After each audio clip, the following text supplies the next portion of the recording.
कर्नाटक के बीजेपी युवा लीडर के कत्ल मामले को अब वजीर आला बसवराज बोम्मई ने एनआईए को ट्रांसफर करने का ऐलान किया है। ये पूरा मामला एनआईए के हवाले करने का ऐलान किया है।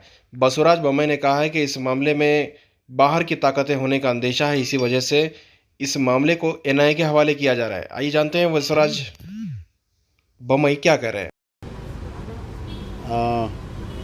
ಡಿ ಜಿ ಐ ಜಿಯವ್ರ ಜೊತೆಗೆಲ್ಲ ಚರ್ಚೆ ಮಾಡಿದ್ದೇನೆ. ಈಗ ಪ್ರವೀಣ್ನ ಹತ್ಯೆ ಕೇಸು ಶಂಕಿತವಾಗಿ ಆರ್ಗನೈಸ್ಡ್ ಕ್ರೈಮು ಮತ್ತು ಅಂತಾರಾಜ್ಯ ವಿಚಾರ ಇರೋದರಿಂದ ಅದರ ಸಂಪೂರ್ಣವಾದಂಥ ಮಾಹಿತಿಯನ್ನು ಲೇಟೆಸ್ಟಾಗಿ ಇನ್ವೆಸ್ಟಿಗೇಷನ್ ಏನು ಮಾಹಿತಿ ಇದೆ ಅದನ್ನೆಲ್ಲ ಪಡ್ಕೊಳ್ಳೋಕೆ ಹೇಳಿದ್ದೇನೆ ಮತ್ತು ತನಿಖೆ ತೀವ್ರಗತಿಯಲ್ಲಿ ನಡೀತಾ ಇದೆ. ಎಲ್ಲ ಮಾಹಿತಿಗಳನ್ನು ತೆಗೆದುಕೊಂಡ ಮೇಲೆ ನಾನು ಅವರಿಗೆ ಒಂದು ಲೆಟ್ರನ್ನ ಬರೆಯೋಕ್ಕೆ ಹೇಳಿದ್ದೀನಿ. ಇದನ್ನು ಎನ್ ಐ ಕೊಡಬೇಕಂತ ನಾವು ತೀರ್ಮಾನವನ್ನು ಮಾಡಿದ್ದೇವೆ.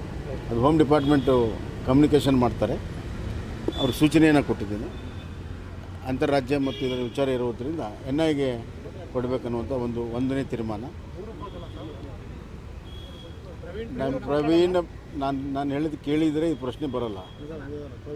ಪ್ರವೀಣ ಹತ್ಯೆ ಪ್ರಕರಣ ಎನ್ ಐ ಕೊಡಲಾಗುವುದು. ಅದಾದ ಮೇಲೆ ಕೇರಳ ಬಾರ್ಡರ್ನ ಸಂಪೂರ್ಣವಾಗಿ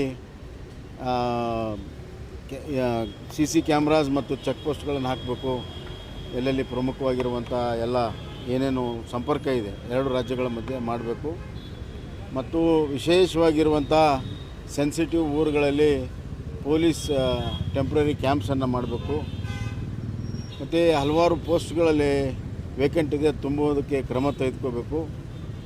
ಮತ್ತು KSRP ಇನ್ನೊಂದು ಬೆಟಾಲಿಯನನ್ನು ಅಲ್ಲಿ ದಕ್ಷಿಣ ಕನ್ನಡಕ್ಕೆ ಶಿಫ್ಟ್ ಮಾಡಬೇಕು. ಈ ಥರ ಹಲವಾರು ಕ್ರಮ ಮತ್ತು ರಾತ್ರಿ ಗಸ್ತನ್ನು ಹೆಚ್ಚಿಗೆ ಮಾಡಬೇಕು ಅನ್ನುವಂಥ ಕ್ರಮಗಳನ್ನು ತಗೊಳ್ಳೋದಕ್ಕೆ ಆಗಲೇ ಹೇಳಿದ್ದೇನೆ. ಮತ್ತು ನಿನ್ನೆ ನಡೆದಂಥ ಸೂರತ್ಕಲ್ ಮರ್ಡರ್ ಕೇಸ್ ಬಗ್ಗೆಯೂ ಕೂಡ ತೀವ್ರಗತಿಯಲ್ಲಿ ತನಿಖೆ ಆಗಬೇಕು, ತಪ್ಪಿತಸ್ಥರನ್ನ ಬಂಧಿಸಬೇಕು. ಅದಕ್ಕೂ ಕೂಡ ತಂಡಗಳನ್ನು ಮಾಡಿ ತನಿಖೆಯನ್ನು ಪ್ರಾರಂಭ ಮಾಡಬೇಕನ್ನುವಂಥ ನಿರ್ಣಯವನ್ನು ಮಾಡಿದ್ದೀವಿ. ಸರ್, ಈಗ ಧಾರ್ಮಿಕ ಮುಖಂಡರನ್ನ ಕರೆದು ಶಾಂತಿ ಸಭೆಗಳ ಅಗತ್ಯತೆ ಕಾಣಿಸ್ತಾ ಇದೆ. ಅದು ಮಾಡ್ತೇವೆ. ಒಂದು ಸ್ವಲ್ಪ